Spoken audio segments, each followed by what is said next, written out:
Well, gang, mistakes were made. Oh. So I got there, I was checking out spectres. Spectres were super camped. There was somebody who was camping like 3 all the way through 7. Somebody had 2, somebody had number 1. It was like, oh, well, I'm leaving number 1. Somebody else claimed it immediately. And then number 2's like, oh, I'm leaving. Before I can get back, somebody else claimed that. So I'm like, you know what, let me try one of the roaming guards. I'll go try one of those guys. And I don't know why exactly I just thought what I did, but from the footage, so we had a decent battle. He pulled ahead. I feigned, and he went walking off sideways instead of his normal pathing. So I thought he was like walking off because he was low enough life. So I stood up. That sucked. Because as soon as I did, he stunned me. There was nothing else I could do. And I got knocked out. So, unfortunately, everybody knows what that means. This is the end for our little monkey friend.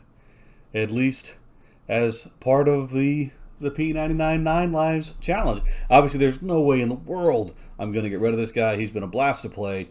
We're going to see what else we can get done with him. And now that, quite frankly, we're out of lives, we can get a little stupid with some of the things that we can try. But first up, let's go see if we can find our body. Be right back. So the thing about a corpse run is you have all this time to contemplate what exactly just went wrong. And I'm actually still, like, in my brain trying to replay, like, was he even low enough to have started walking off due to low life? Was I just overcome? Like, I have no idea. Like, I'm sitting here trying to think back of, I know he had pulled ahead, but I mean, I was positive that he started walking off because he was doing the, oh, I'm low life, I'm just going to stroll off thing. Because he just went sideways. Like, instead of walking his normal route, he didn't, like, go back to his spawn or didn't path. So, maybe we, obviously we threw away our last life one way or another, but maybe we just did that of just a total derp moment. But, it's hard to argue, like, how powerful this character has been on this challenge. It really is. He's, the toolkit is just ridiculous. Even when they start, they need next to no gear. The fact that the night we logged in, somebody was crafting some free monkey gear and gave us some free woo stuff was super awesome.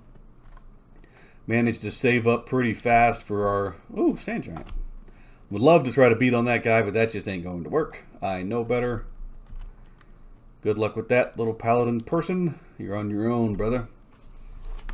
But yeah, like I said, the toolkit's just so strong. I mean, you get the heal early on, which granted takes a while to get reliable, but once it does, I mean, that's 20% of your health bar pretty much at will anytime you want it. The feign death, obviously, is just, that has gotten us out of so many clutch situations. And just, again, the fact that you really don't even need to give these guys weapons. I mean, he punches and kicks. Just, granted, in my unarmed is pretty much trash. But, for those who actually work it up a lot better than I did, it's, you don't even need that. Let me respond to Deshaun over here. Because we've been chatting with our buddy Deshaun, and, he's going to help us get our corpse back and maybe get a little revenge. We'll see what happens. I'm going to keep on running. It's still a ways out because we got to go through that. Still got to go through swamp and cut all the way back across to the Feerot. So let's keep on trucking. All right, we are here. We have found our body. We have brought back up in the form of a very large shaman. Friend of the channel, Daishan, like I said, who we were absolutely we were rapping with when tragedy struck, and we were all nice, buffed and shiny, And now I think it's time for a spot of revenge. I'm going to have to find this ogre and go bash him in with this stick.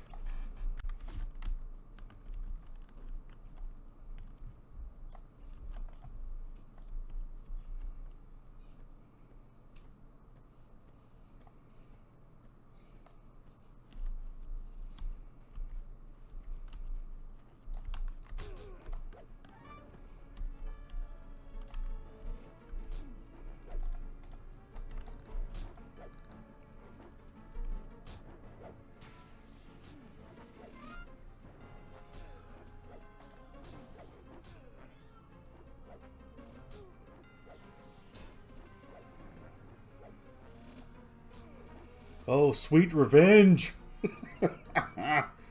Oh. I mean, what makes it really bad is I don't think Taishan's right there. Man, we're actually doing a lot better than we did. Well, he probably slowed it.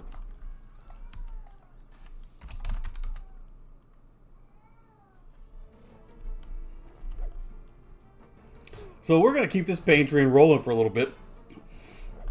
It was not enough just to get revenge on Bouncer Herd with Taishan here. He was like, you know what? Let's go into Oggok. So here we are in Oggok. We're going to beat down their guards too. You're going to get a big hefty dose of revenge. Get some experience. Maybe make a little cash with some of this fine steel that they can drop. And yeah, just get epic levels of payback for getting beaten up by a stinking bouncer that we should have been able to take because we're 3 levels bigger than he is.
Well, all right, gang.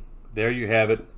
What turns out to be I think a pretty solid end to season 4 and the tale of Feerot and Thunderfist for our 9 Lives challenge. The toon was so powerful throughout the challenge. He's a total blast to play.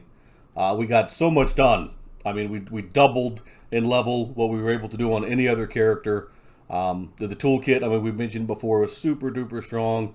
You know, not only some of that, but we got a lot done on the character, right? I mean, we made decent amounts of cash. We got some haste items. We got some really solid upgrades that, you know, some of the other characters didn't even get until after they were out of the challenge. And we had, you know, added some extra stuff. You know, pretty much a full complement of weight bags here. You know, 2 sets of weapons, which were handy. Now we have our spiffy crude Stein. So if we go to try to sell anything, we can crank our charisma up. I'm not quite sure it matters, but and a little over 600 plat to boot at the end of the day once everything is said and done. This guy has been an absolute blast to play. I know that a lot of people in the community were hoping that we would get a monk decently quick just to see how they would do. I'm sure in the hands of a more even experienced monkey than myself, you know, he might have gone the distance. But we're definitely not going to let the dust collect on this guy too much. Like I said, he is fun to play. And now, quite honestly, now that he's not in the challenge, we can do some of the dumb things that we've wanted to try to do. Kind of see, you know, what we can figure out. We can also maybe fund him a little bit more from the one bigger toon that we have that's able to farm a little bit more effectively. You know, but we'll see what happens, right? We still play Stink some. We still play Trafton the Paladin some. We still have the Wizard, even though he just moves stuff around for us at this point. But guys, it has been awesome. I want to say thank you to everybody, all the new, especially the new members of the community that joined us during season 4 to watch the monk play. For those who've been around long enough, obviously this means we'll put a hard stop on this guy. He will fall from the challenge. His stuff will go to the side. We will not pass on any of this gear. We will not pass on any of this money. And in our next coming episode at the start of season 5, we will do what we've done in the past. We will roll up a brand new toon, random race, random class, random religion, which a couple times, you know, that much, I wouldn't say it hurt us, but even kind of set us back, right? Because how cool would it have been if Stink had been an Inarok shaman and we could have maybe gotten like that snare necklace thing or something like that. So I mean, everything can make a difference. Sometimes it works out great for us. Sometimes it can kind of hurt us in the long run. So we'll see. It makes the challenge more fun. You know, only having 9 lives definitely makes it difficult, especially if you're squishy. So we'll see what happens next time. But as always, guys, we do love to hear from everybody in the community. If you've got some ideas for some continuing adventures for Feerot and Thunderfist now that he's no longer in the challenge, we would love to hear from it down below. Or if you catch us in game, by all means, reach out. We will be around. So we will definitely be taking a small break this summer. What I'm trying to decide is whether we sneak in another video or 2 before we take the breaks, or do we just go ahead and take a break? We've got a big family vacation coming up this summer, so we'll be out for a while, plus some birthdays and things like that. So we'll figure it out. We'll kind of keep everybody posted. Like I said, we'll probably, most likely, a couple more videos, then maybe take like just a month off to get the traveling, and then come back fresh for season 5, perhaps. We'll see how it goes. Hey, let me know what you guys think. You know, obviously, I try to keep, you know, the community entertained as best I can, even though I know I don't do this as a full-time job, so I only get about 1 video a week, but still, let me know how it goes. But until next time, guys, again, this will be the season finale, as it were, for season 4. We will throw in a couple of, you know, update videos here and there, and then kick off season 5 with rolling up a fresh character. But as always, stay safe, stay distant, stay in EverQuest, and we'll catch you guys next time. Night, guys.